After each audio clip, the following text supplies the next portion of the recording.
Okay. We are live. We are happening. We are kicking. We are rolling. So if you don't know what's going on, then let me tell you. This right here is a SuperGG GTM and KOL strategy special, brought to you by none other than Super Team Vietnam and co-hosted by obviously your wonderful Foundation Ventures and Honeycomb Protocol. So what we're doing today is we are bringing you an all-star lineup: the bad boys, the bad girls of marketing, the movers, the shapers, the people that make you click, the people that make you want to dance and go ooh, or go ooh. So, Hugh, can we start letting people up, pretty please? I want to see some loves and some emojis and stuff. That's what we want to see. Because if you didn't know, I am not the marketing guy. That is not my thing whatsoever. I'm a guy that's in the room and is all shaky dancy. But if you've ever seen my Twitter, or if you've ever seen any of my socials, they're not that good. I've had mentoring sessions from all of these people here. They're trying to help me. I'm trying to get there, but I'm not quite there yet. So let's go around the room and I'll just do some quick intros and then we'll let everyone intro themselves as well. So we have, first up, we have none other than the beast himself, the Balkan beast, I like to call him. He, I just like, what? You've never called me that before. So Archie is the head of marketing for Super Team UK. He's the guy that's pretty much taught me everything about marketing in Solana. Then we have TJB, the man that is the most connected guy when it comes to marketing, KOLs, and strategy that I know, from a company called All Time High. Then we have the amazing Socrates, the man with all the wisdom when it comes to execution and strategies, over there from Skyrise. Then we have obviously my business partner, Mr. Nicholas Smith, with 20 years of esports and gaming marketing strategy. Then we have the lovely Xenia, who has done not just Web 2 strategy, but also Web 3, and has been working with the big boys, Orca, doing some GTM for them. And then we have none other than the big man himself, Mr. Crypto Esco. So let's go back around the room and let you guys just introduce yourselves and a little bit about your background in marketing. So Crypto Esco, do you want to start us off? Yeah, sure. Hey. So can you hear me well? Yeah, hello to everyone. Thanks for listening and thank you for inviting me. So I have a long history in Web 2 marketing, working with technologies like open source or proprietary technologies. And I joined Web 3 for about 7 years ago, starting working with projects. And I've been working with 15 projects, also some gaming projects. And this was a constant thought in my mind, like how do we go to market, what do people want, how do we get users, how do we keep them, how do we get a feedback from them, and just don't ruin the nostalgia and the experience that the players have with new features. So always finding the balance between new features and the features that already exist and people getting used to them. So yeah, it's a really dynamic domain, and it's growing really fast. And yeah, we have to adapt and just stay on our toes and always think about the user. Actually, yeah. Cool. And Xenia? Hi guys, super excited about this chat because Super Team is always cooking something awesome. So I'm excited to share the tips and also learn from all of you. I come from Web 2 background. I've been in marketing for the last decade so far. And from 2020, I jumped to Web 3 full time. Feels like lived multiple lives across different projects, different blockchains. I worked with projects based on Polkadot, Arbitrum, Solana, a couple of other blockchains. And basically, I was always working as a chief marketing officer, and somehow happened to work with smaller teams, mostly taking projects from 0 to 1. So a lot of go-to-market strategies, a lot of TG, a lot of launches and everything. From this year, I shifted to working as a fractional CMO.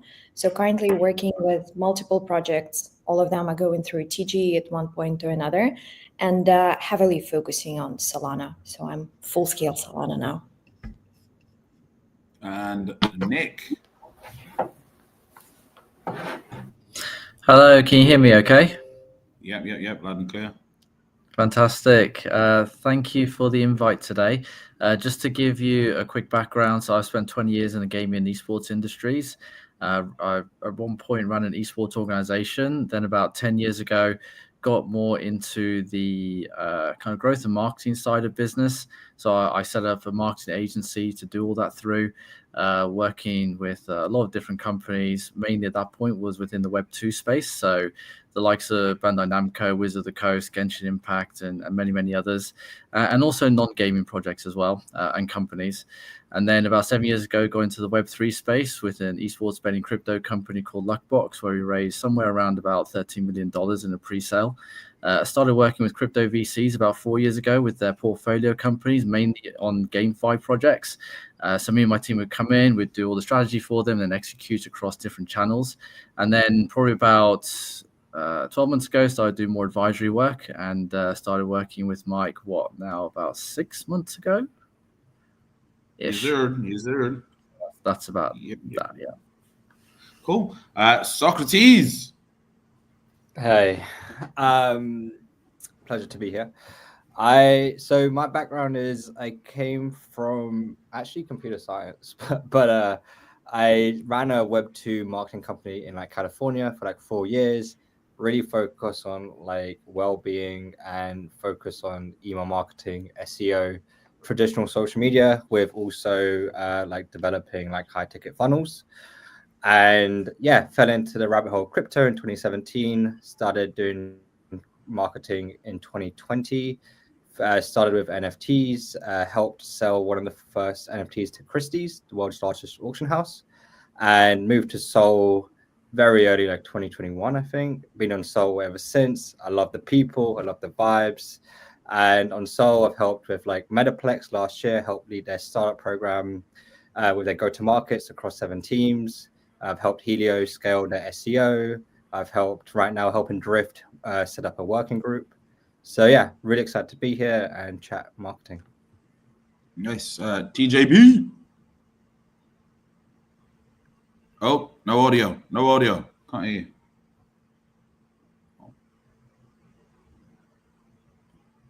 Give you a sec to try and get that sorted. Oh, no. Whilst you're sorting that out, we'll go to Arch. How are you guys? Can you hear me? Yeah. Brilliant. First of all, Super Team Vietnam Foundation Ventures, thanks for having me. Good to see some familiar faces and some new ones too. Try and keep it really quick and short in terms of my background. I started out in traditional marketing. I used to work for a digital marketing company where we handled some influencers and did a lot of affiliate work. I've also owned my own e-com businesses and affiliate businesses that I scaled to various figures. But in Web3, when I decided to make a move to Web3, I started working with one of the leading marketing agencies in the UK called Flight3, or some of you may know them as Zebra Live, helping them on a variety of accounts and their Zebra Live events. Which then quite quickly led me to working with Super Team UK, where I am currently as the marketing lead, which is just a bit of a title, but encompasses quite a few different things. But yeah, that's me. Cool. TJB, have we got your mic back? Hello. Can you hear me? Yes. Awesome. So GM, fucking what a day to be alive, hey, with the current market conditions. But we're all here. We're having a great time. I am an ex-ETH Maximus turned Solana turned meme coin, degen, whatever the hell you want to call it these days. Come from a background of running and launching projects since 2019, deep in the trenches, here to vibe with everyone. Let's run it up. Yeah, let's go. And last but not least, Mr. Tomukas. GM, can you hear me, guys? Test. Loud and clear. Test. Beautiful microphone. Thank you. Thank you guys very much for having me. I'm Tomukas1. I make games that flop, and I have a lot of nerve being a SuperGG mentor, telling other teams how to make games as well.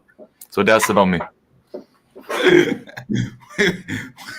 We love the honesty and transparency. I think it would be very hard to find someone in the gaming space in Web3 to say, I've got a very successful Web3 game that's got millions of users.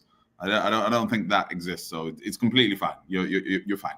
Okie dokie. So let's get into some juicy questions. So the first question that I kind of want to start off with is because there's a bit of an order, but I'm not going to go with the order that I've sent to everybody. I'm going to jazz it up a little bit. This one I'll kind of want to pose to Nick and to TJB, just because it's something I know that you've dealt with before, which is Web 2 games coming into Web 3, and also the first mistake people make in Web 3 going, I need KOLs. What kind of things do people need before they need KOLs? Nick, do you want to start on that one? Strategy. That's what they need.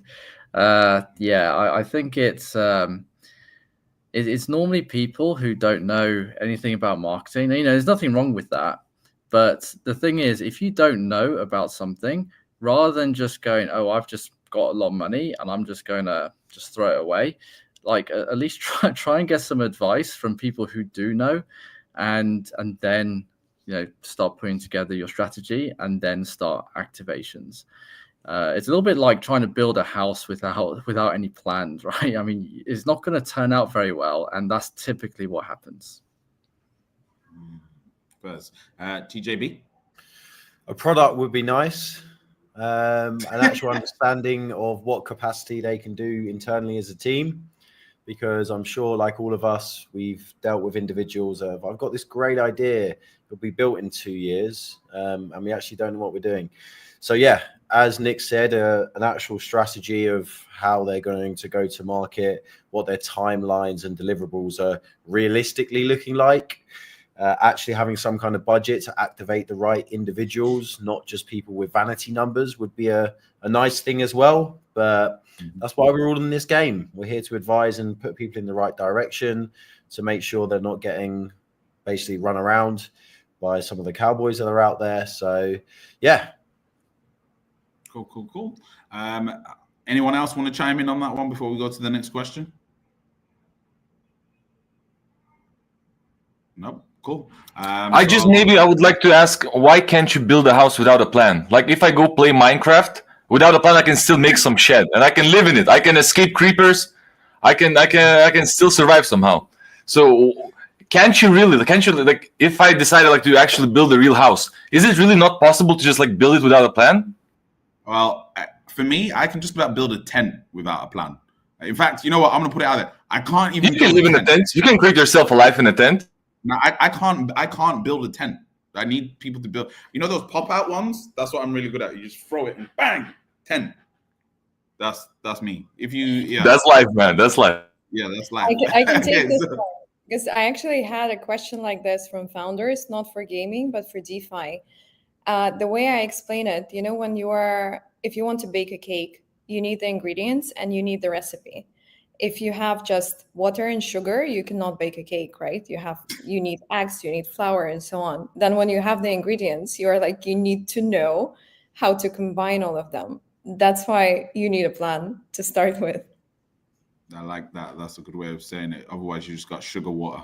There's a lot of sugar water marketing that we see in Web3. It's a bit drippy. Anyway, moving on to the next question. And that is for two of the main executors that I know.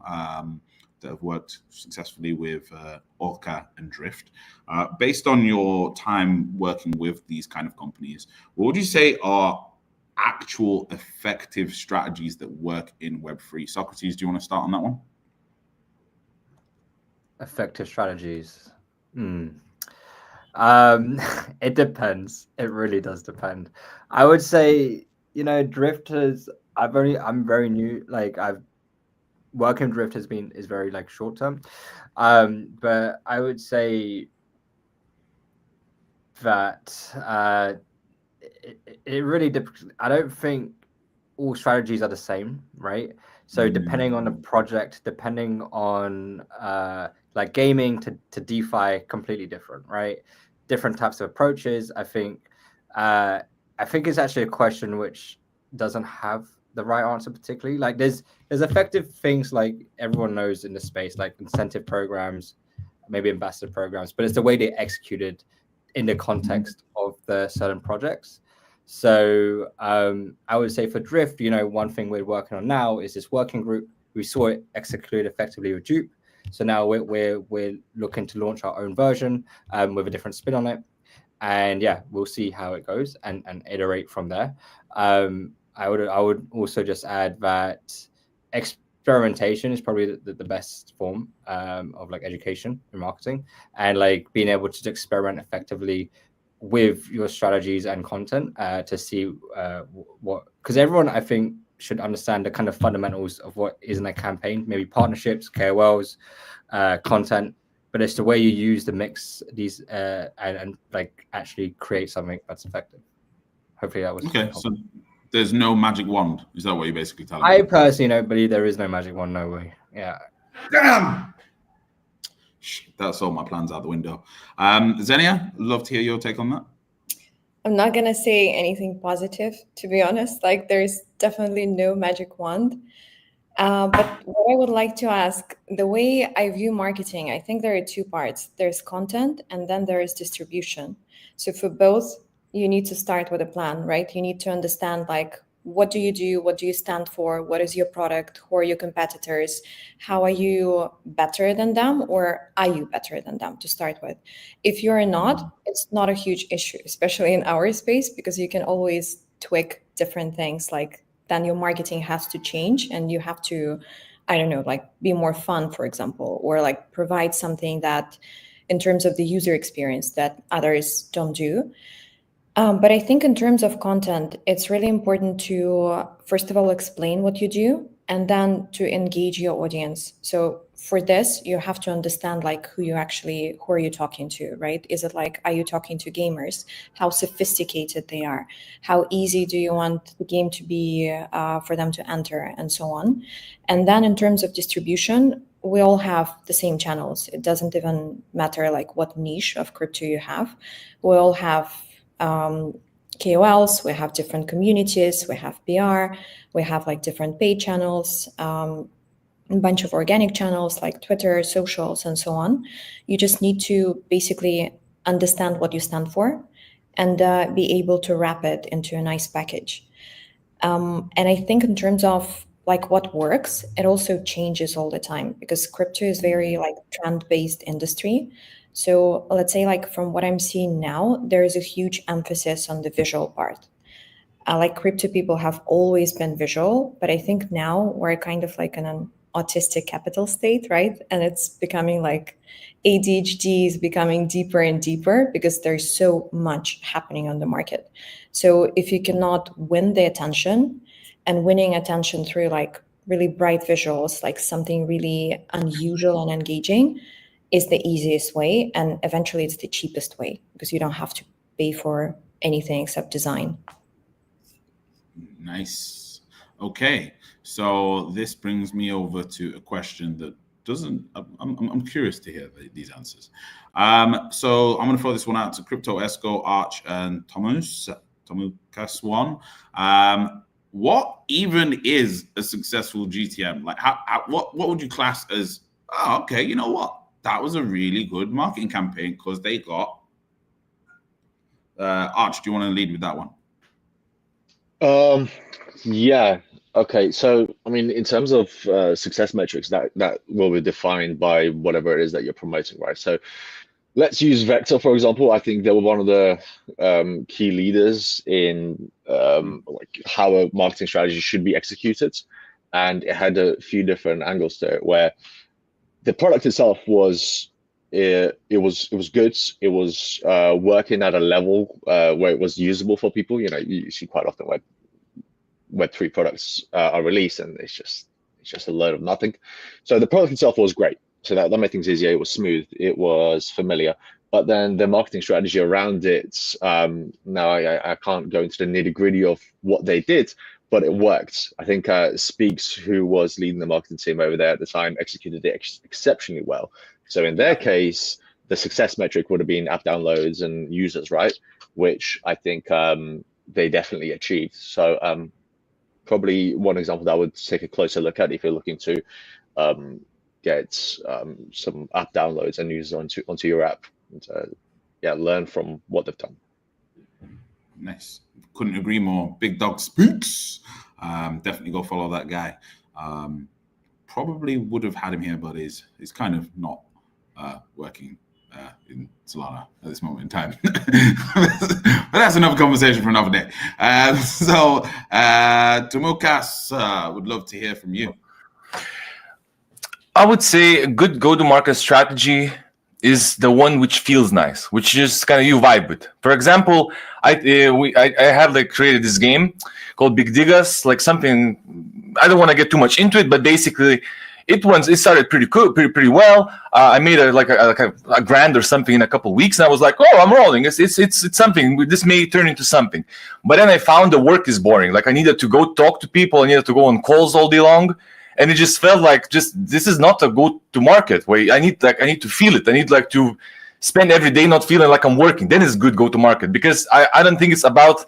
I think it's about like the marathon, the long run. I think go-to-market, you're always going to market, And if you're just not feeling it, if you feel like you don't want to go to work today, you just feel like procrastinating, you don't like it, it's immediately bad go-to-market strategy, because you're not going to persevere. And I think it's all about that, perseverance, and not feeling like you're grinding. I like that. That's in life in general. I'd say, like, if you're feeling like, why am I doing this? I don't want to do this. Exactly. For example, you make this whole campaign. Oh, we'll need to target these calls and everything, and then you talk with those calls, and you find that they're just assholes. You feel like they're scammers. You don't want to talk with them, but it's like, oh, but it's a proper go-to-market strategy, and you have like conflicting thoughts then, and it never turns out well. Then you need to be fully. You need to know like the integrity is not damaged. You feel like you're doing right things. That's good go-to-market, I believe. Nice, love that. Esco. Yeah, so there are a few points here. So the first thing that came into my mind was the word of mouth, right? So if I see word of mouth and I hear about it, then it's a measurement of success. But in this case, in the gaming case, go to market could really mean going to market. So the people that build the game, that are managing the game, just being inside the community, playing the game, being with the gamers, because gaming attracts a lot of bright minds, right? And people that always are looking for ways to get better. So you need to be just down there with them. So go to market would really mean, in this case for me, like being in the market. And then you have the viral loops also. So you have the friends inviting people, the gamers that are inviting friends and sharing the gaming experience. So if you love to share what you did in game, that's another measurement of success in my mind. And pretty much this. But as the developer of the game, you need to constantly gather feedback. So this could be even more important than in other type of businesses, because it's 24/7 around the clock, and everybody's looking for edges in your game. So you need to be there, man. Okay. Appreciate that answer. Okay, so let's go on to the next question, which is super team related. But just because I saw Socrates do it, I want to do it, and I encourage everyone else to do it. So There we go. So just because we can on this StreamYard, right? So the question was, how can projects effectively leverage and work with super teams or ecosystem projects? Obviously, it makes sense, Arch, for you to lead on that one. Yeah, sure.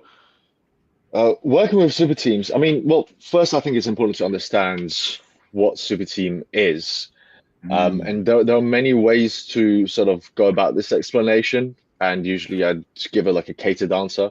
But I think a really simple explanation that I've used recently is if you imagine Solana as a city with walls around it, super teams are at the gates, essentially filtering in the individuals and the talents, the startups that come to it, and making sure that only the top quality people are able to get through.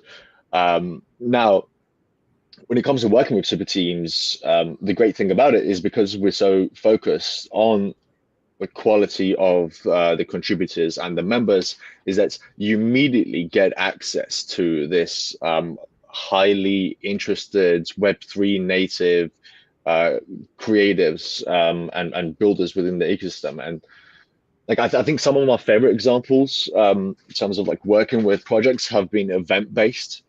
The most recent one we did was with Moonwalk Fitness, and the way we integrated Moonwalk Fitness into our event was quite fun. So in the UK, we hosted these like culture events powered by Solana.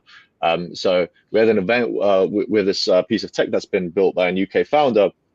We can go around and tap on street art around London.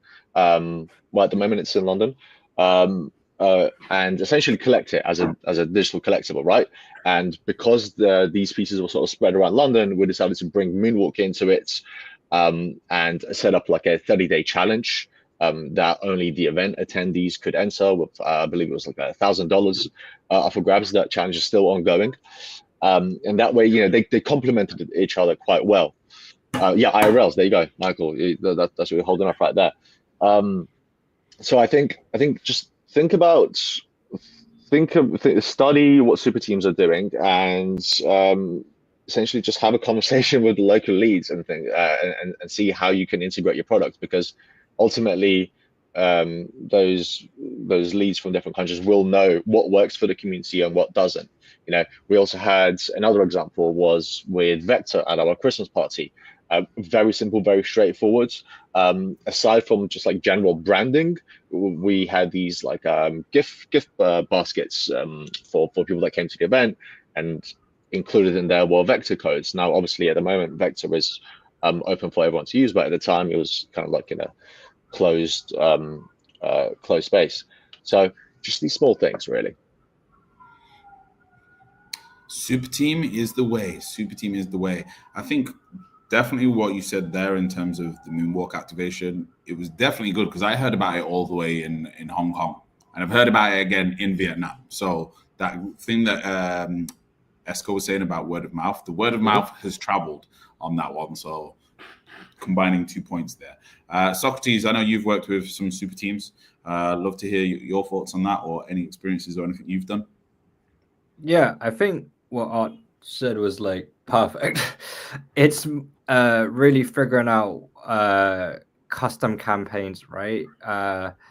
You know, I work with a few of the APAC super teams, but it's specifically for like user acquisition for like certain types of protocols. So understanding like where the super team's located and kind of understanding the audience of that super team, I think is really important to also build like an effective campaign. But the leads are very helpful. So having a conversation with them, like Art said, you can really together get some creative ideas down and see what feels aligned, but that also feels authentic, I would say, not just like shilly or whatever, because that never works. So something that's like integrated and authentic, I think is just important to think about. Yes. Okay, so we're going to bring it right back around to everyone's favorite subject, KOLs. So what mistakes or things like what can go wrong with working with KOLs? Nick, obviously you've been working with them for 20 years, so you probably got some interesting horror stories there. Tom, I'd love to hear your thoughts on this as well. What can go wrong with working with KOLs, and what would you say? Yeah, let's start with that, and then I'm sure we can talk about solutions for that. So Nick, you want to take that one? Everything can go wrong. Everything. Everything from like your initial conversation, like how do you even get in contact with them, right? You know, one day they'll respond to you, and then you don't hear back from them for weeks. You know, you've said to a client or a potential client, oh yeah, you know, been speaking to this influencer or KOL, they're interested, and then you can't get hold of them anymore, right? Just disappear. And it's also the same with their managers. So you got to understand that, yes, nowadays there are some decent influencer agencies out there. But in a lot of cases, a lot of influencers, they still have their best friend as their manager who's got no experience, and they can be as bad as, if not worse than, the actual influencer. You can have, you know, literal contracts signed and agreed with an influencer, and then they just disappear. I've had it where an influencer has done a campaign with us. It lasted for 2 months. They had to do something like 20 tweets as well as a ton of live streams. And then it comes to pay them, they disappear. Like, I'm trying to pay you money. They just disappear. So there's a lot of things that can go wrong. So it's really important that you are working with someone who is experienced, who has dealt with these situations before, because if you've never dealt with it, then you don't know what to do, you know? And it can be a very, let's say, traumatic experience the first time this happens, especially when it's your own budget for your own company. Yeah. TJB? Yeah, so depending on what the goal of the campaign is going to be, and of course what the product is, what I find a lot of the time is we'll have project founders going, I really want to work with X KOL because they're well known in the space and they've got good vanity numbers, would be the best way to put it. But they may not actually deliver very well on what they're looking to achieve. For example, driving volume into token, for example, brand awareness. They might be botted to shit, excuse the language. But yeah, it's all about having the most updated data on these individuals and making sure you allocate your budget efficiently for what you're trying to achieve. Because some people might have been great a month ago. Guess what? They're washed out now, and they're no longer delivering what they used to. So you need to be on top of how the market's changing and who's actually still effective. And this honestly changes week in, week out. So it's a bit of a task to stay on top of. But if you can do it right and you've got good relationships with them, I've had similar situations, Nick, where people disappear, and then the opposite, where people keep calling, asking for campaigns, and they're not actually delivering the value which they think they are. So yeah, it's about being agile in the market. Everything's changing, especially in current situations. People are hiding under a rock right now. I think we all are.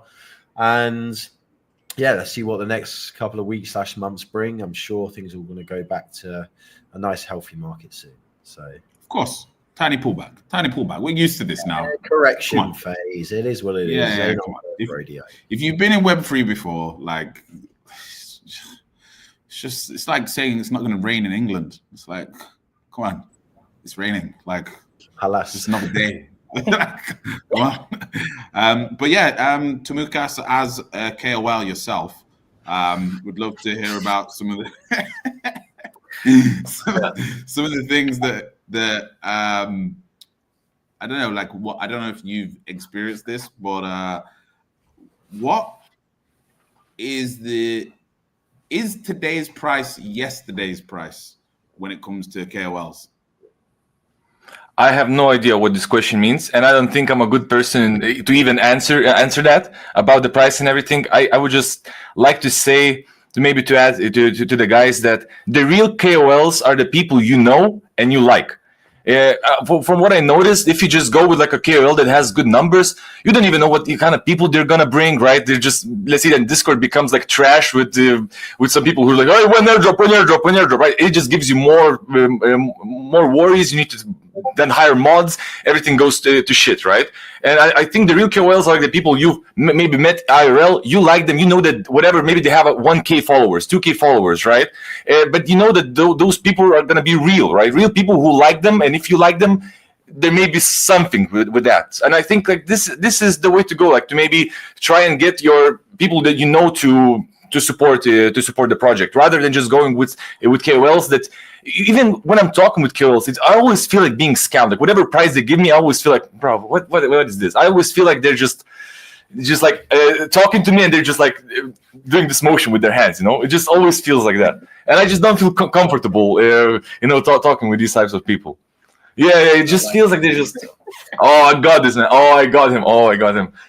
Yeah, so no, this is why I think this is why I say you're a KOL, because I like you, and if you said to me like from your personality, your vibe, your energy, I'd be like, okay, if this guy's talking about something, then it's probably worth looking at. Like he's probably not really going to take any shit. Like he's going to have to pass like a authenticity of quality of person check, right?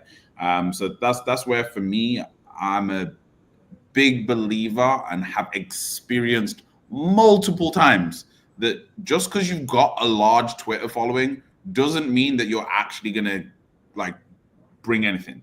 I've seen on multiple occasions where I've met people where they have an Instagram page or a Twitter page that has got like 45 people or maybe 150, and then you go through it and you're like, hang on a minute, this guy's a billionaire, this guy's a millionaire, this guy's C-suite of whatever. So you've also got to check like who is following the buzz. It's not just having like mass numbers. Sometimes like some KOLs, they can bring you in the right eyes. Like sometimes they might be able to bring in investors rather than users, or they might be able to bring in, especially in gaming, one of the things that we have in gaming is you have whale users. You have whale users, and they are the ones that actually spend in game.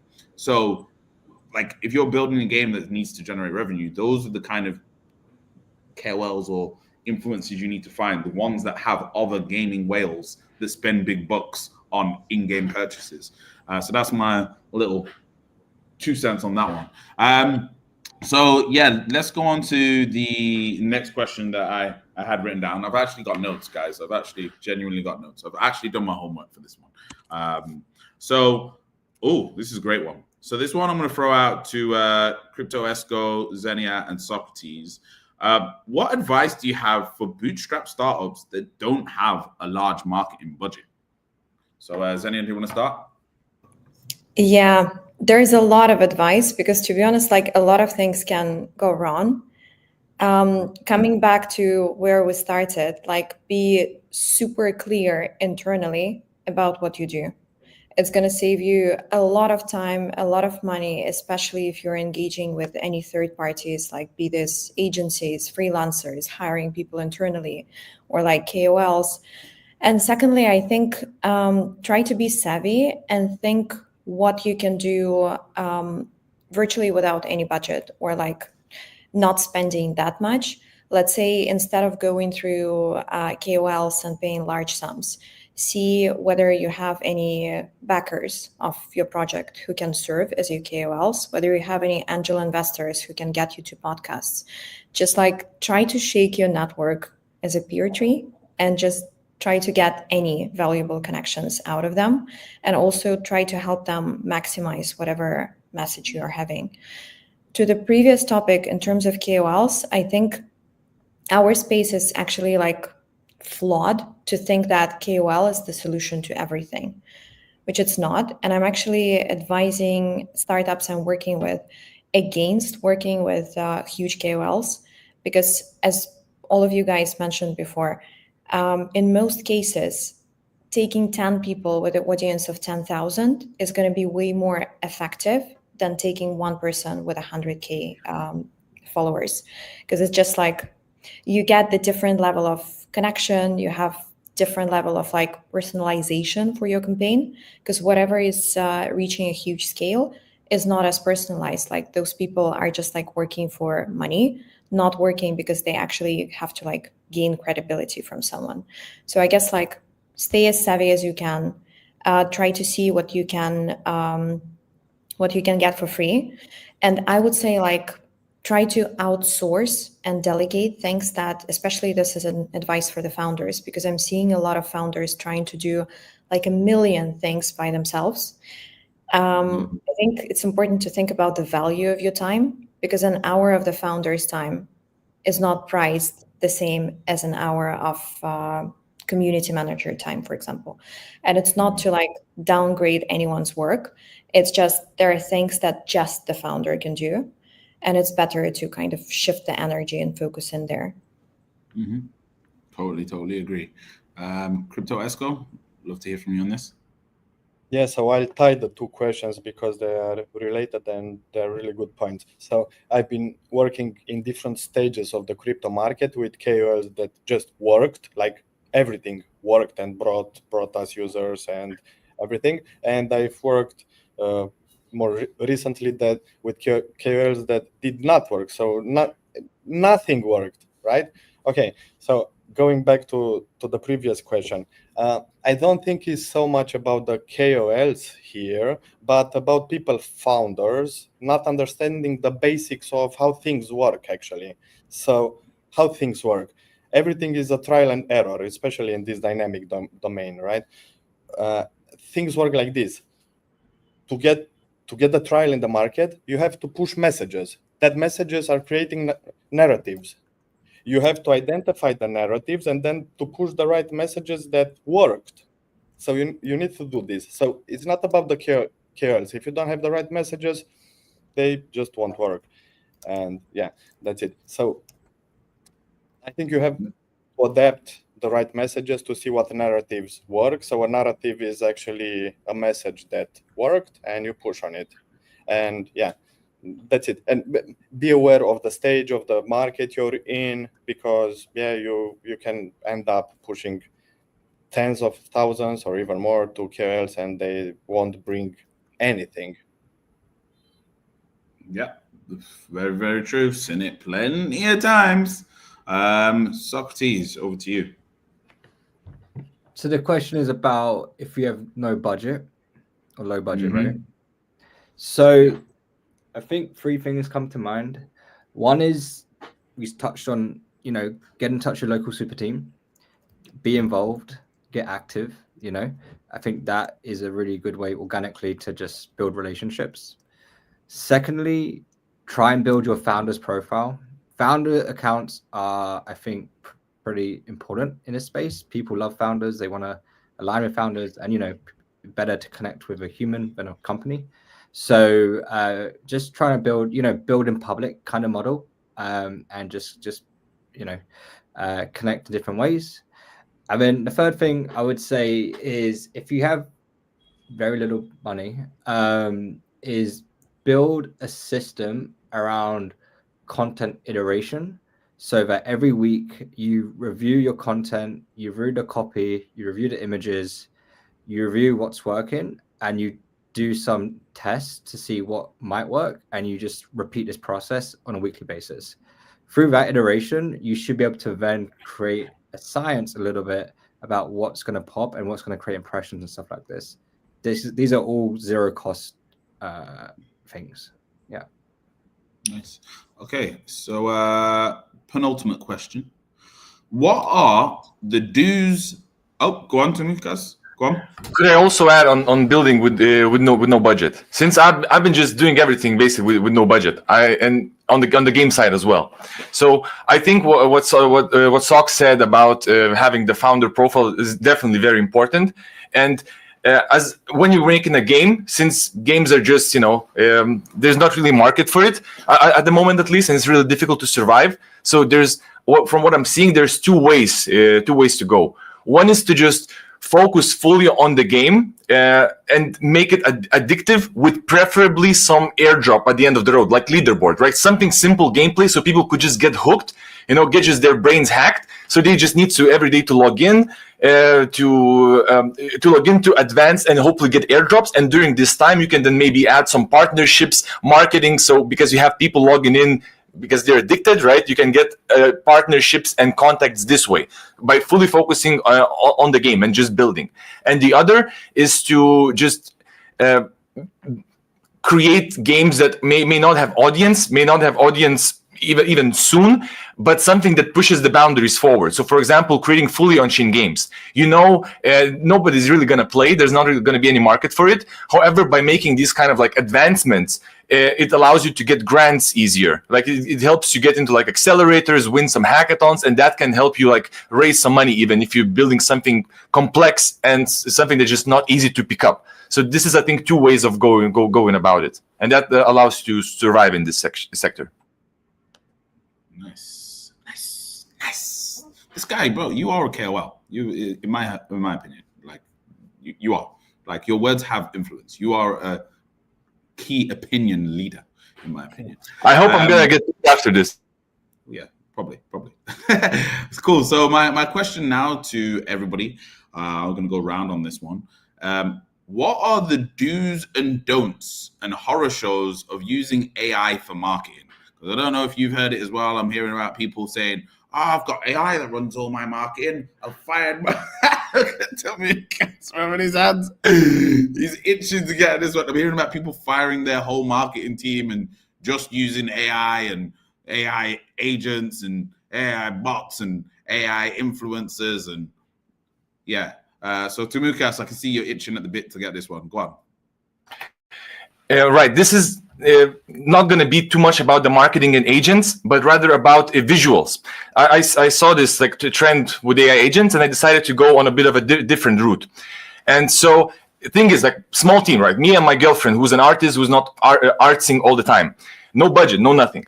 So I learned how to, with our brand Rubians, right, our NFT collection Rubians, using all the different images that we created along the way. I learned how to teach the model on our art style.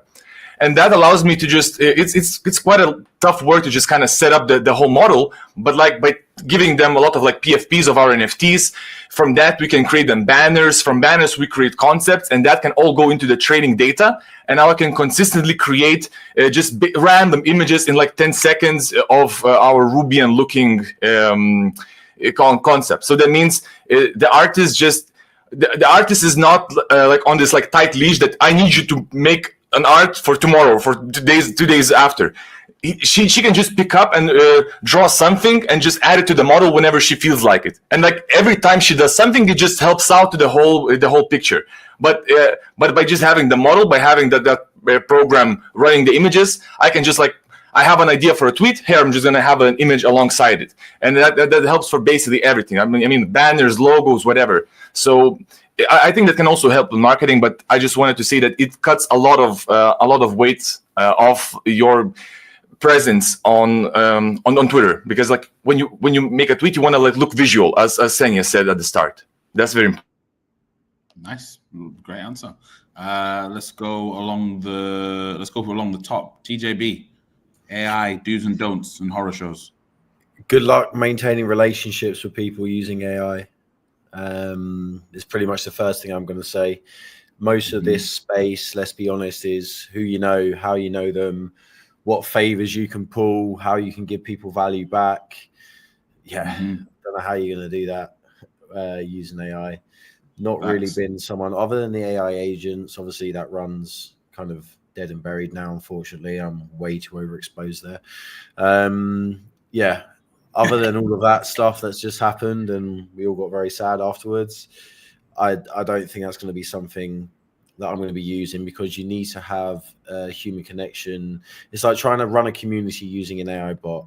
Yes, you can ask the basic questions, but you don't know the individuals within this community. You can't relate to them as well. And that's a key part. And as you mentioned on the previous question, for how to launch projects with low funding, you'll be very, very surprised with the talented individuals that are part of the community that you already have, and how you can leverage them to help grow the project they're already a part of to become something larger. So yeah, good luck with the AI side of things. It's not going to be something I'm going to be doing personally. I'm sure some people will do it very well and effectively, but yeah, if it ain't broke, don't fix it. 100%. I'm gonna quote you on that later. Socrates, love to hear your thoughts. I have contrarian view, maybe.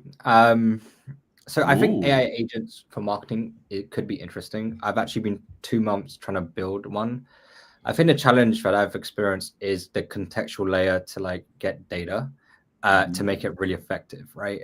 Because you can't really use like virtuals and all these products. You have to build it bespoke to get like a really good agent, and you got to source the right data and train it and all this stuff. So that's the challenge. I've been in for 2 months now, and I'm not like satisfied with where it's at.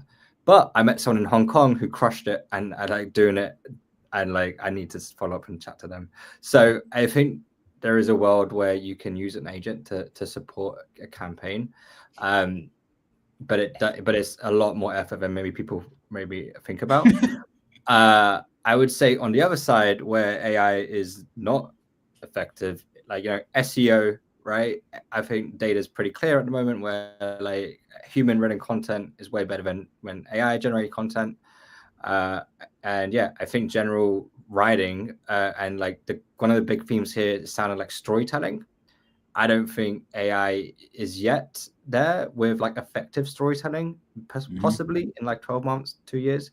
But in this current state, I think the art of storytelling, if you can like double down on the skill set, you can do pretty well. And AI isn't there. Yeah. Okay.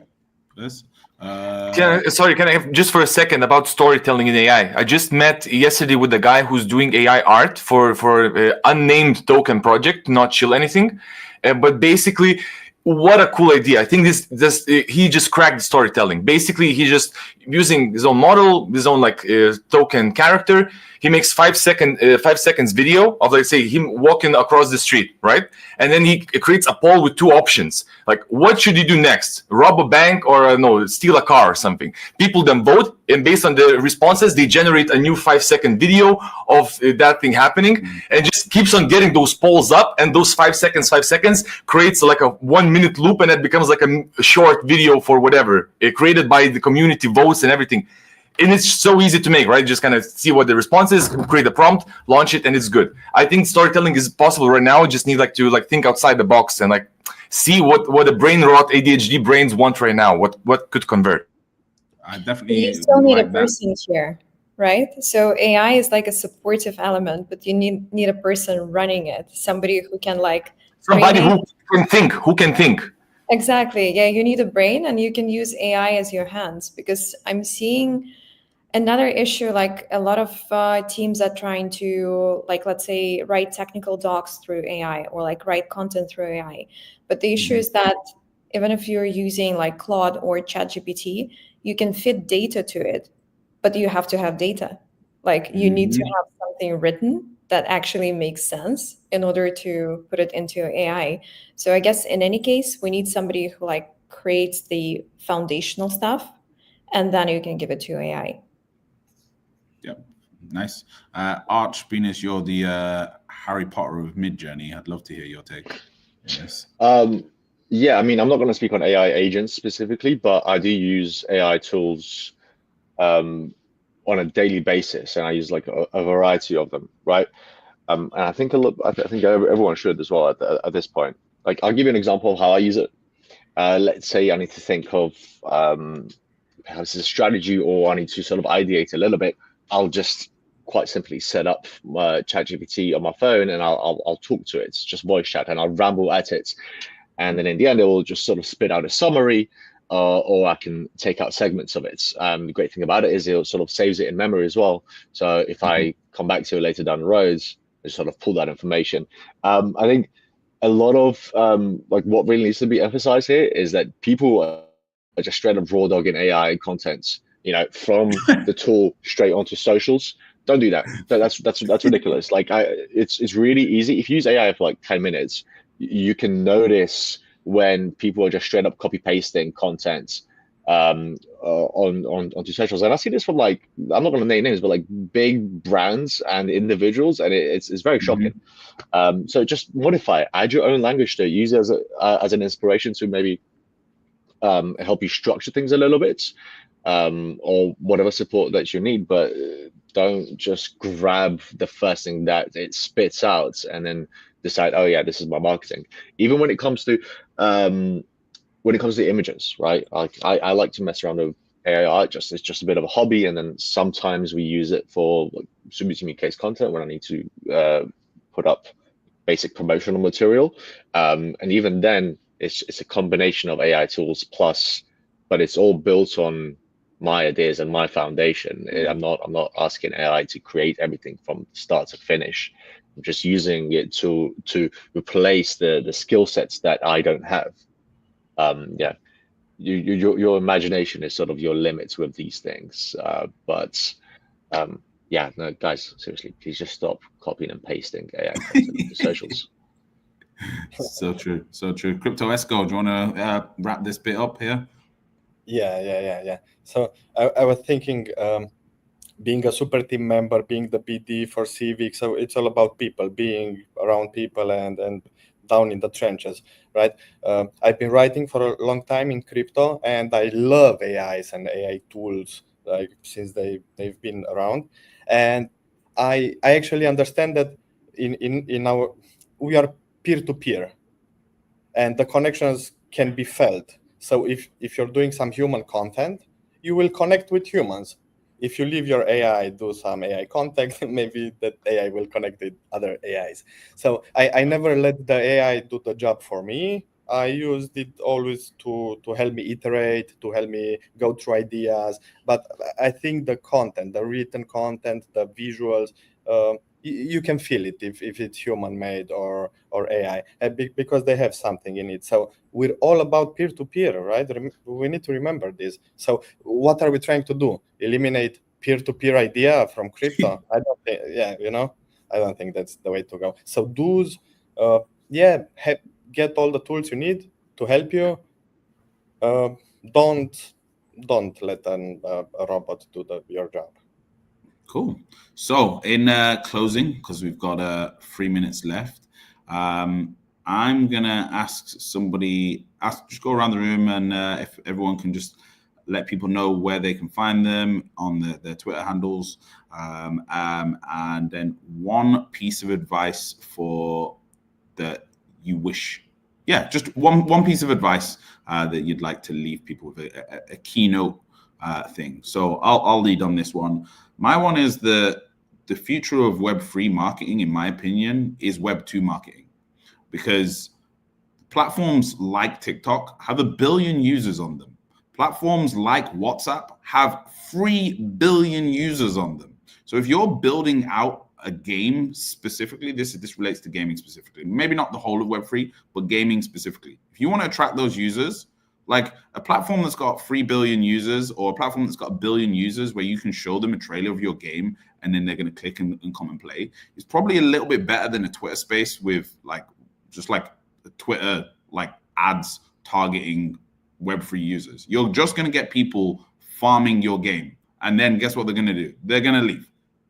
That's what it is, and it's going to ruin your metrics. Whereas if you just stick to what's worked before, especially some of the game studios here, it's worked for you before. You've got 10 million downloads before. Do it again. Simple. So yeah, just go around. Arch, do you want to go first? Yeah, I mean, first of all, thank you guys for having me here again. It's been an absolute pleasure. In terms of advice, I think, Michael, that's the direction I was going to go in as well, is branch out from crypto Twitter, and try things a little bit, test things out, try different platforms, and market to different audiences. Essentially try and bring in fresh meat into crypto, into Web3, and into your application, right? Because you're marketing to the same however many thousand people on crypto Twitter. You're not going to get very far. It's going to be very temporary, in my opinion. It will take a lot of work. But also, one other thing I'd like to add is, I think, I forget who it was now, but someone mentioned it. It's founder-led marketing. Like, my approach, I think, has always been, from the Super Team accounts, we may make a post about an announcement or an event that's happening or an activation. But from my personal account, I might add a little bit more depth to it, add a bit of a personal touch.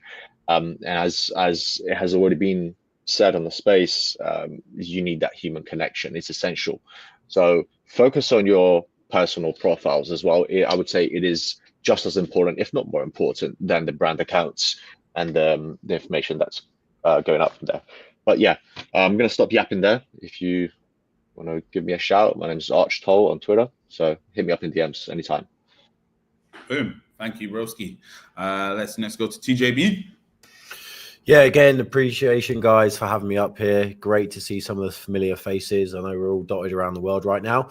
The thing I'm going to say is not every product in Web3 needs a token. So many people get so bloody distracted with, oh, we can launch a token. We can liquidate this way. Great. What's the product? Your token will last 3 weeks if you ain't got anything behind it. And that's a long token in the current markets, let's be honest. So yeah, don't get so kind of distracted by the noise that's in the space. I completely agree with what Arch mentioned. We've been doing a lot of TikTok campaigns. A perfect example of this would be Ponky, the meme coin. They have an absolutely outstanding reach on TikTok. I think it's like 40 million plus likes across their animations and videos. And as you've seen in the space, everybody's copying them for the kind of animated videos they've been pumping out. But again, this site is going to change. It's going to push into something else.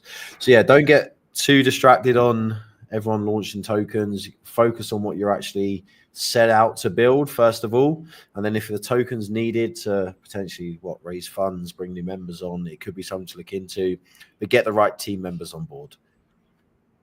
And yeah, thank you for having me. No worries, broski. No worries, broski. Next, Xenia. As a piece of advice, I would take a spin on founder-led marketing. I really think that everything is the extension of the founder's personality. So the project was born because the founder had certain ideas. The community was born because the founder had a certain vibe and they started gathering people who are like-minded around them. So I think marketing is not a rocket science. There is a lot of logic and there is a lot of observation. So in a lot of cases, it really helps to think what are you personally interested in and what would make you read more, scroll, click some buttons, do certain action and actually stick around on the platform. So I guess think about that. In terms of where to find me, super easy. I'm Ksenia Bazian everywhere, if you can spell it. And thank you guys for having me. It was really fun. Thank you. Thank you very much. And Nick? Yes. I'd say my parting piece of advice, I agree with what everybody else has said, which has been great.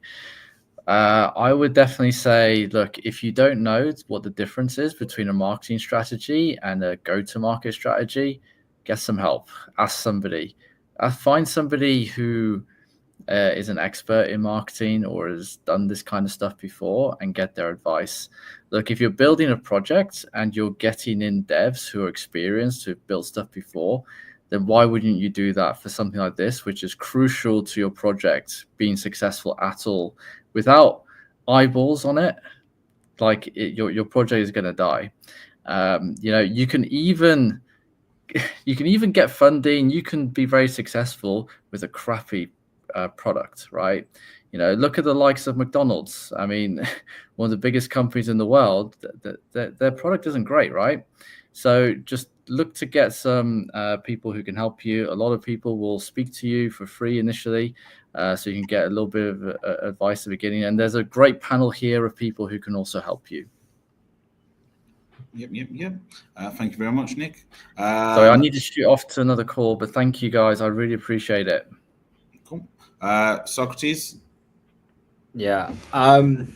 So firstly, thanks for having me. Had a great time here and really interesting to hear everyone's perspective on marketing. I think there's a lot of everything here there's a lot of patterns you could probably recognize from this entire conversation.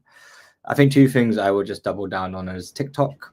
I think TikTok is a new kind of channel opening up. I'm really advising a lot of people to kind of explore it. So I would advise everyone here listening to do that. And secondly, to be more data-driven. I think in Web3 right now, we don't, campaigns are run not on data-driven kind of approaches, more assumptions and other kind of approaches. And I think, yeah, the more data-driven you can, the more you can iterate and improve campaigns. So yeah, those are the two things I would suggest for everyone. And yeah, thanks for having me. I'm Anne is here on X if you want to connect. And yeah, thanks a lot. Boom. Thank you very much. Free to leave. Next one. And Tomukas. Yeah. So my advice to the people watching is to reduce whatever. I'll take just the aspect of the game, the product itself, right? Whatever idea you have, it's too much. People don't care. The attention span is much lower than you previously thought, and it's getting lower and lower. People don't care about the features. People don't care about nothing. Just make it small, simple, and then if it works, grow from that.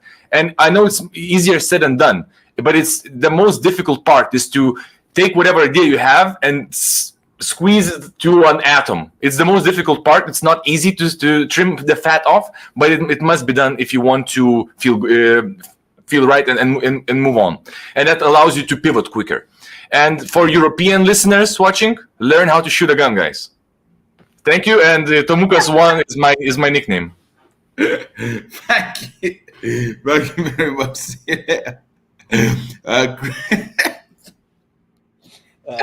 This guy's a legend. Yeah, I agree. I agree with the last point. Yeah. Yeah, get a gun. Okay, so I'm CryptoEsco pretty much everywhere on every crypto platform, or Marian Esco on LinkedIn. You can find me in Balkans, in Super Team Balkan, or at civic.com. I'm the BD lead for global activity, focusing on gaming and Southeast Asia. And this leads me to actually my advice. Always be genuine and authentic, because this is the way to go. So clearly this should be a base for doing everything, but also be careful about secure identity verification, because if you're not implementing that, every marketing that you do and all the money that you raise and all the user base can just go to drain. So you can't do secure in-game purchases, you can't do subscriptions, you can't do the referral programs. You can't do anything. User testing, the feedback loops. So you need to have some secure system of authenticating the users and the identities, because I've seen a lot of games in my life fail because of this. And yeah, this is pretty much my advice.